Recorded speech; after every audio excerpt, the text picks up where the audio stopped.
Bonjour, Eric Gibaud, ericgibaud.com, et aujourd'hui grâce à Photosolar.com je te présente le Panasonic Lumix S5. Allez, c'est parti. Alors il y a un vent terrible, donc je suis revenu dans le fourgon pour enregistrer, parce que j'étais en extérieur pour enregistrer, c'était pas possible, il y a trop de vent. Donc je vais te parler de cet appareil photo. Alors cet appareil photo, le Lumix S5, ça fait longtemps que des gens me demandent, parce qu'il est sorti il y a peut-être un an déjà. Et donc il y a énormément d'intérêt pour cet appareil, parce qu'il y avait déjà le S1, S1H, S1R, je sais même plus comment il s'appelle, qui sont donc des full frame de Panasonic, qui sont pas des micro 4 tiers. Et moi aussi ça me faisait envie, parce que j'avais pas encore essayé de full frame de Panasonic, seulement les micro 4 tiers. Et surtout parce que celui-là c'est un des full frame payables. Donc ça suscite énormément d'intérêt de la part des gens qui veulent passer au full frame avec un budget somme toute modéré. Bon, je vais te donner un petit peu les données techniques, te raconte mon opinion, mes sensations au fur et à mesure, te montrer quelques photos et vidéos que j'ai fait pour que tu vois un petit peu ce que je pense de l'engin, voilà. Donc comme je disais, c'est un appareil photo full frame mirrorless avec une résolution définition de 24,2 millions de pixels. Mais attention, je te préviens tout de suite que tu peux aussi faire de la haute résolution et c'est aux alentours de 80 millions de pixels. Donc c'est un système de déplacement de capteur qui te fait la photo. Enfin, maintenant il y en a plusieurs qui le font, donc c'est un plus. Au moment où tu vas avoir de plus haute définition, tu peux la voir. Alors c'est un truc que je veux dire, ça fait un peu rire, c'est un entrée de gamme chez Panasonic. Alors quand on voit l'appareil photo, un entrée de gamme full frame, ok, donc c'est assez marrant de dire ça, parce que quand tu vois entrée de gamme chez certaines autres marques, ça n'a rien à voir. Là c'est quand même du costaud, du solide, c'est une autre histoire, c'est vraiment une autre histoire. Donc c'est en fait la moins chère chez Panasonic. Au niveau qualité, je trouve pas ça logique d'appeler ça entrée de gamme, bien que ce soit leur entrée de gamme. Voilà, ok, ils attaquent fort chez Panasonic, ok. Alors la taille, c'est surprenant quand même, parce qu'on ne sait pas trop si c'est un GH5 avec un capteur full frame ou un petit S1, parce qu'en fait la taille est vraiment réduite, vraiment fantastique. D'ailleurs il est plus petit que le GH5 qui est un capteur micro 4 tiers, donc où ils aimaient bien avoir de l'air autour du capteur sur le GH5, où là ils se sont rendus compte qu'il fallait vraiment faire du petit, je sais pas, mais nickel, voilà. Alors l'ergonomie, moi je trouve excellente, ça tombe vraiment partout. C'est marrant parce que y a des appareils photo qui moi me séduisent, d'autres ne me séduisent pas, avec le look ou quand tu l'as en main et tout ça. Par exemple, moi les Sony Alpha 7 III et tout ça, techniquement ils me semblent incroyables, par contre j'ai pas de feeling avec. Et je dirais que la série GH de Panasonic non plus. J'ai pas de feeling, pour moi c'est des super machines, mais j'ai pas de feeling. Tandis que là, c'est peut-être parce qu'il est plus carré et tout ça, j'aime bien, là tu vois, je l'ai en main et je sens un super appareil photo, ça me plaît, tu vois, ça c'est marrant, c'est un truc tout con, hein, mais quoique c'est important quand même, parce que si t'as pas de feeling avec ton appareil photo, t'as peut-être pas envie de faire des photos autant, quoi. Par contre, si tu es content de le prendre et tout ça, ça te plaît plus, voilà, ok. Ouais, ce que peut-être bien, ça aurait été de mettre des blocages sur les roues ici, qu'accidentellement elles ne tournent pas. De plus en plus de marques le font, tu vois, le type clic qui bloque et tout, enfin bon. Là, ils ont mis un petit bouton rouge en aluminium anodisé, c'est le démarrage de la vidéo. Et un autre truc ici rouge pour rappeler vidéo. Alors la question c'est, ça c'est un appareil pour vidéographe ou pour photographe? La réponse est simple, oui. Oui quoi, les deux, en fait les deux, tu te rends compte qu'il est excellent en vidéo et il est excellent aussi en appareil photo, donc c'est vraiment pour les deux, voilà, on peut pas dire que ce soit l'un ou l'autre, ok. Alors quand on regarde l'écran, c'est un écran 3 pouces, alors en centimètres ne me demande pas, hein. Orientable comme ça, ok, hein. Complètement tactile, alors orientable comme ça, tu vois. Donc celui qui veut faire du vlogging, je te laisse un exemple, tiens. Alors petit test vlogging, là c'est le son directement des micros de l'appareil photo. Alors j'ai aucune idée de la qualité, je t'écouterai en post-production en même temps que toi, voilà. Donc voilà, premier test. Alors l'écran il est pas mal, hein. La qualité, j'aime bien, tu as l'impression de voir un smartphone, hein. Tu vois super bien, ok. Alors double carte mémoire, alors UHS-1 et UHS-2. Alors c'est un peu bête que les deux soient pas UHS-2, parce que si par exemple tu fais beaucoup de rafales et tu veux JPEG plus RAW, ça va vraiment tirer un peu sur la machine. Donc ça aurait été bien d'avoir les deux UHS-2 pour la vitesse d'écriture. Si jamais tu mettais l'un sur l'autre, voilà, ok, bon, bref. Enfin pour moi ça peut être un drame, hein, ni en vidéo ni rien. Donc mais enfin que tu le saches, quoi. Comme ça tu prends tes décisions, mais que tu le saches. Alors il y a un stabilisateur dans le corps qui stabilise 5 stops et jusqu'à 6,5 stops si tu as un objectif qui est lui aussi stabilisé. Enfin, je te montre un truc là, regarde, tu vas voir la stabilisation. Alors, essai de stabilisation, là je vais à main levée sans faire spécialement attention.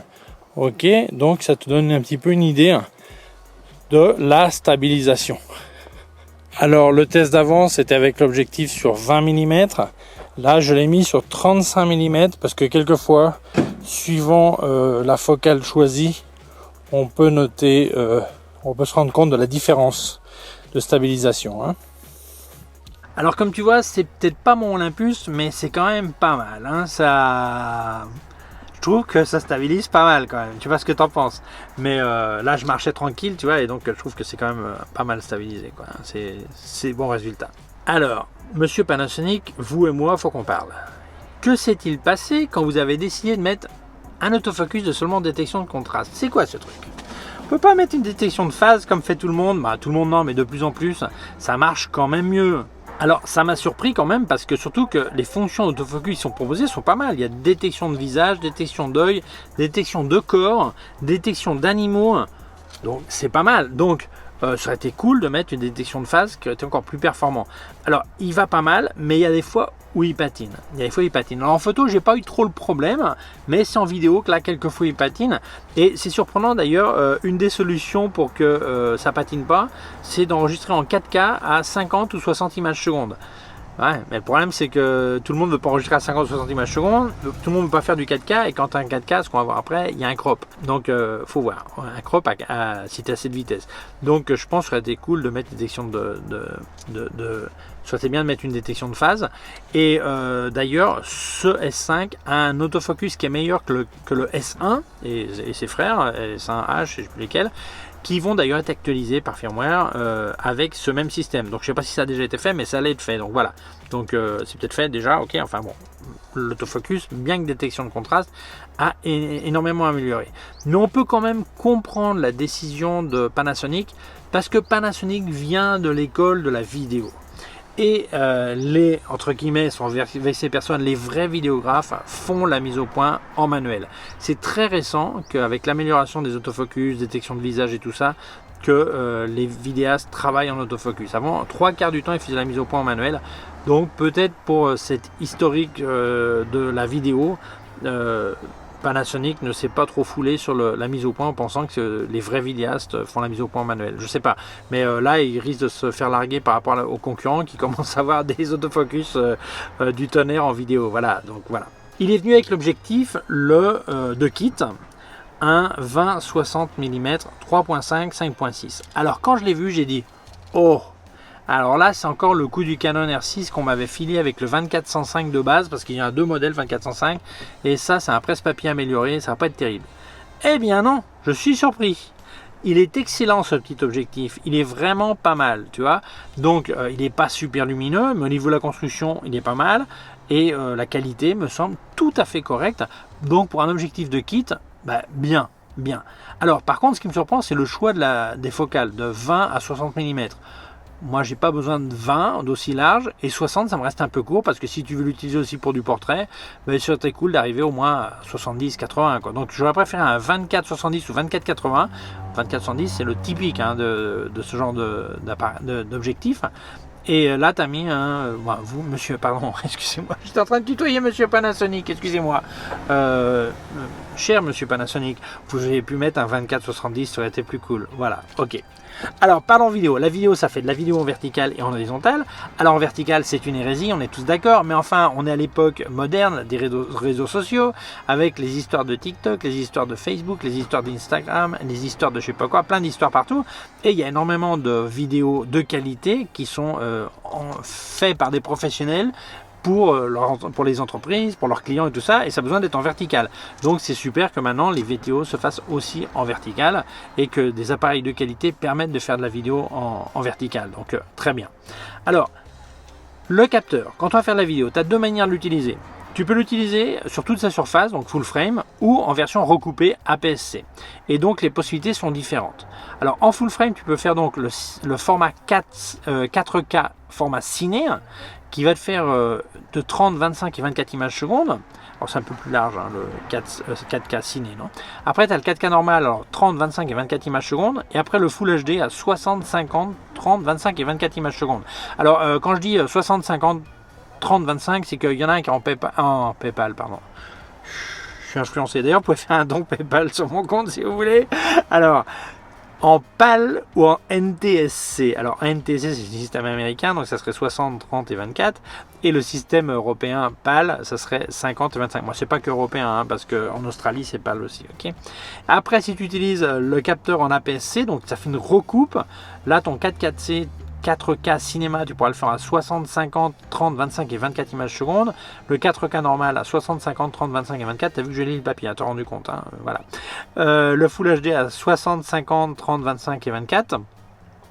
Et il supporte, attention, il supporte aussi les objectifs anamorphiques, ce qui s'utilise de plus en plus, donc pour faire du look ciné. Donc il pourra le faire du 4K à 25 ou 24 images secondes et du Full HD à 60, 50, 30, 25 et 24 images secondes.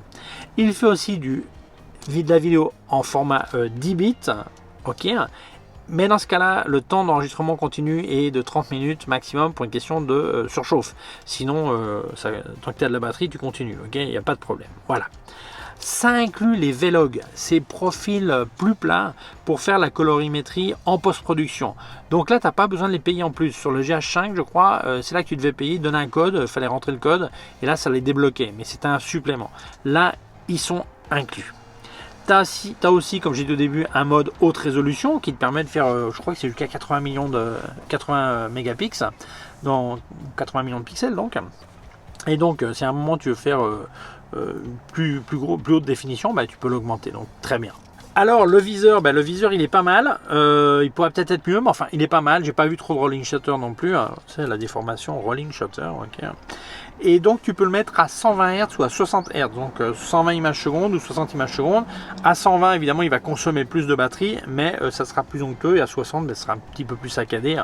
Bon, ça dépend vraiment de ce que tu aimes. Pour moi je le mettrai à 60, ça me dérange pas du tout, tu vois. Mais enfin bon, tu saches qu'il y a la possibilité. Arrivons sur les ISO. Alors il y a deux systèmes d'ISO en fait. Il y a le ISO normaux, ok, et puis après les ISO dual. Alors dual en fait il fait la prise en deux niveaux d'ISO, par exemple 640 et 4000. Donc il fait deux prises en même temps et après il les assemble et il choisit il conserve la partie de la prise qui est dans le meilleur état, tu vois. Donc il y a des zones où il restera à 640 ISO, l'autre à 4000. Alors tu peux choisir, j'ai dit ces exemples de chiffres, hein, mais il y a plusieurs, ok. Donc en principe c'est un bon système pour pouvoir faire de la vidéo en basse lumière. Et si par exemple tu as une partie plus sombre ou une partie plus lumineuse et tout ça, il va jouer sur les zones, ça va être plus pratique. Enfin voilà, donc moi je suis pas un expert en vidéo, mais c'est un système qui est pas mal. Après, si on parle ISO pur et dur, eh bien il part natif de 100 jusqu'à 51 200 ISO, et tu peux étendre à 50, à 102 400 et à, je lis parce que c'est énorme, 204 800 ISO. Bon, moi j'ai essayé jusqu'à 51 200. Je trouve qu'à 6400 c'est nickel. Après ça commence à se gâter un petit peu, mais c'est utilisable quand même. 12 000 ça va encore, tu vois. Donc je suis quand même surpris. Les qualités des ISO est quand même vraiment pas mal. Et quand je dis 12 000, je suis peut-être un petit peu pessimiste, hein. Je crois que c'est plus encore qui est utilisable. Voilà. Donc bravo, là je crois qu'ils ont surpris pas mal de gens. Alors il y en a au début qui se plaignaient, disaient que c'était pas bon en basse lumière, mais beaucoup n'avaient pas compris comment l'utiliser non plus. Donc voilà, donc tu verras, il y a de plus en plus de tests qui prouvent que si il va bien. Voilà, vitesse d'obturation depuis 30 minutes jusqu'à 1 8 millième de seconde dans l'obturateur mécanique, et si on passe en électronique jusqu'à 1 16 millième de seconde. Bracketing, tu peux faire du bracketing d'exposition, bracketing de diaphragme, bracketing de mise au point, donc le focus picking, ce qui te permet de faire plusieurs photos, de 1 jusqu'à 999 photos, après tu les empiles, et ça va te permettre d'avoir plus de profondeur de champ. Donc c'est un truc super utile en paysage, utile aussi en macro, ça s'utilise beaucoup. Bon, voilà, ok. Et bracketing de balance des blancs, équilibre des blancs. Rafale. Bon ben ça c'est peut-être là où la rafale il est peut-être un peu lent le garçon. Rafale 7 images secondes. Si tu as l'autofocus qui est pas en continu, c'est un peu flemmard quand même. Et si tu as l'autofocus en continu, c'est 5 images secondes. Alors moi je fais jamais de rafale, donc c'est pas un problème pour moi. Mais ceux qui voulaient vraiment faire un petit peu d'action, ça risque d'être un peu juste quand même, tu vois, parce que moi j'aurais pensé une dizaine, ça aurait été bien, quoi, pour démarrer, quoi, tu vois. Donc 7 c'est un peu court. Alors comme beaucoup d'appareils full frame, il n'a pas de flash intégré, mais évidemment il a la griffe flash qui est ici, ok, hein, griffe standard, qui synchronise le flash jusqu'à 1/250e de seconde. Donc nickel, c'est toujours ce que je pleure pour avoir, donc très bien, content. Alors, connectivité. Connectivité, par là, hein, il y a un peu de partout, hein, ok, tu vois les trous par là, machin, ceci, ok. Alors, ils ont mis un micro HDMI, et ça, je trouve ça dommage, parce qu'un appareil photo ou un appareil de prise de vue, parce qu'on ne sait plus quoi dire de nos jours, ça fait de la vidéo, de la photo, eh bien, serait été souhaitable de mettre un vrai HDMI entier, surtout que je pense qu'il y a de la place, parce que les micros HDMI sont quand même fragiles. Il y a beaucoup de gens qui ont des casses sur les micros HDMI, et après, tu es en plein boulot. Alors, les micros HDMI, tu l'utilises si tu vas le sortir sur un moniteur extérieur ou un enregistreur extérieur. Hein. Si tu enregistres directement la carte et tu passes pas par l'extérieur, c'est pas grave, quoi. Mais il y a beaucoup de gens qui font de la vidéo niveau pro qui ont besoin d'enregistreur extérieur. Donc, ça aurait été bien d'avoir un vrai connecteur HDMI et non pas un micro HDMI. Ok. Après, tu as connecteur de contrôle de télécommande, un jack de 2,5. Tu as un connecteur de microphone, un connecteur pour les auriculaires, comment on dit, auriculaire, casque, voilà, prise casque, voilà. Connexion Wi-Fi, connexion Bluetooth, enfin si tu n'arrives pas à le connecter, c'est vraiment, t'es pas doué, quoi. Voilà. Ok, donc il y en a pour tout. Alors, le jeune homme est quand même protégé poussière et embrun. Mais là, on arrive à un point où on se dit, attends, qu'est-ce que ça veut dire cette phrase? Tu lis les informations sur le site de Panasonic et ça dit protéger embrun ou éclaboussure et oui, excusez-moi, c'est pas forcément la mer, donc éclaboussure et poussière. Cependant, s'il est en contact directement avec l'eau et la poussière, ça pourrait quand même rentrer. Alors, il dit, mais alors c'est quoi? Ça veut rien dire, c'est pas tropicalisé alors. Non, je pense que simplement Panasonic est honnête.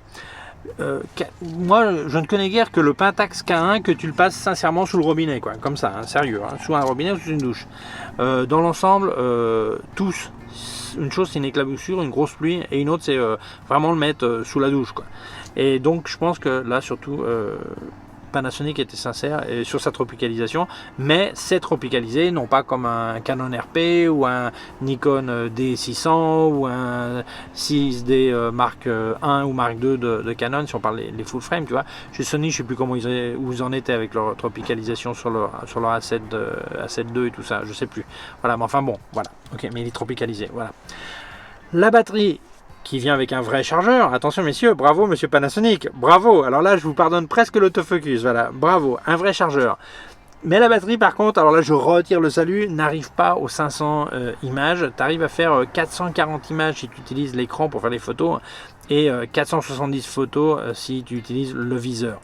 Et en vidéo, faut compter environ 55 minutes d'enregistrement avant que la batterie s'essouffle. Voilà. Alors la taille.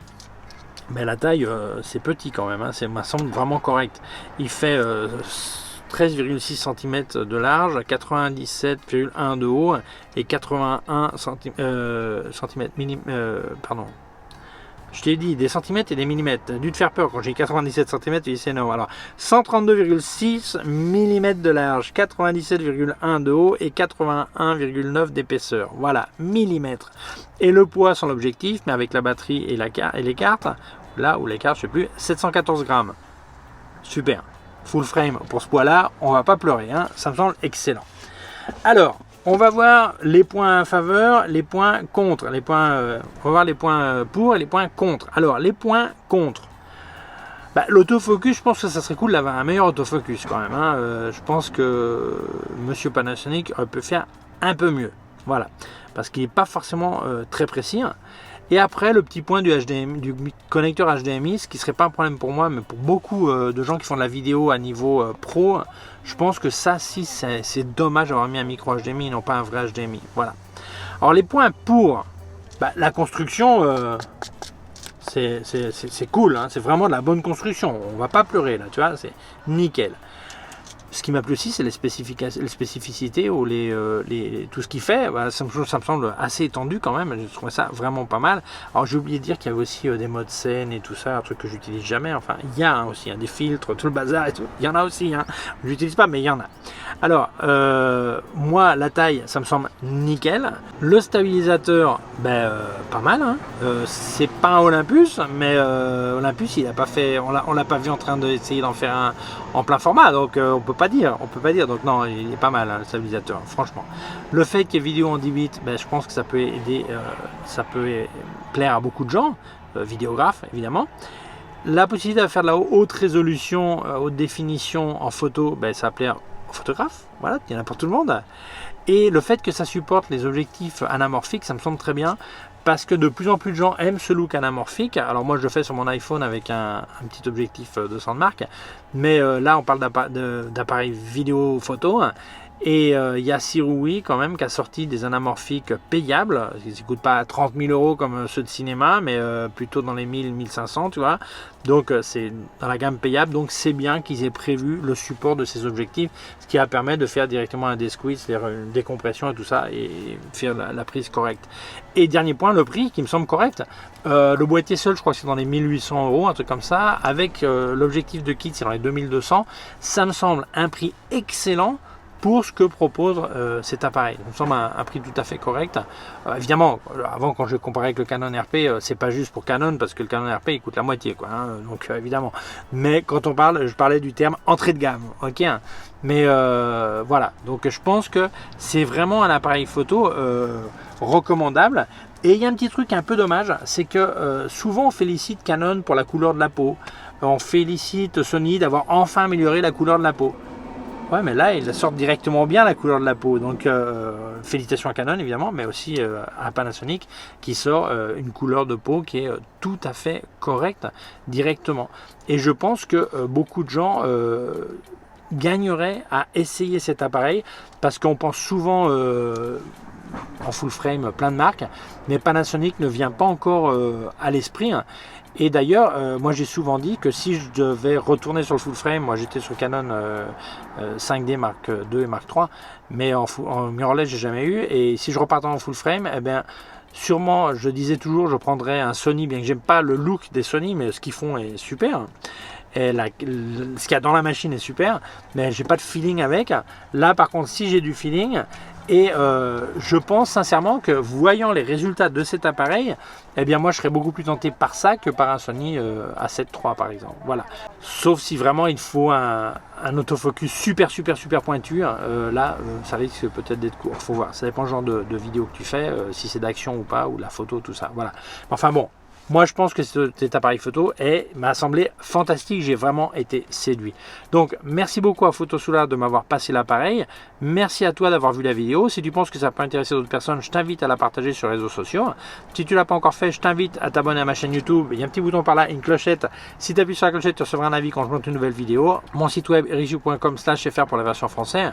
Mes cours de photographie en vidéo erigiou.com/fr/cours en ligne. Si c'est une quelconque question, tu peux laisser un commentaire dessous. Je te laisse aussi des liens de mon matos sur Amazon et sur Digit Photo France, et aussi des liens de tout le matos de KF Concept et de Sandmark que j'ai essayé, et aussi un lien de mon compte PayPal au cas où tu pourrais faire un don.